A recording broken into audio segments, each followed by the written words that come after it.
ফরিদপুর জেলা বাস মালিক গ্রুপের সভাপতি কামরুজ্জামান সিদ্দিকীকে হত্যা চেষ্টার ঘটনায় দোষীদের গ্রেফতার ও দৃষ্টান্তমূলক শাস্তির দাবিতে মানববন্ধন অনুষ্ঠিত হয়েছে। বৃহস্পতিবার ২ জানুয়ারি দুপুরে ফরিদপুর জেলা বাস মালিক শ্রমিক ঐক্য পরিষদের ব্যানারে ফরিদপুর আদালত চত্বরে ঘণ্টাব্যাপী এই মানববন্ধন অনুষ্ঠিত হয়েছে।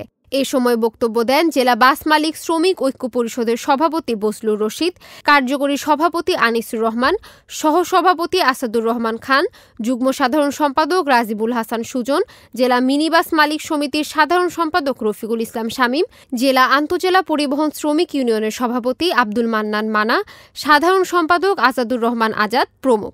এ সময় বক্তারা বলেন, সোমবার সন্ধ্যায় মসজিদ থেকে নামাজ শেষে বের হবার সময় ৫-৬ জন সন্ত্রাসী দেশীয় অস্ত্র নিয়ে তাদের সভাপতির ওপর হামলা করে।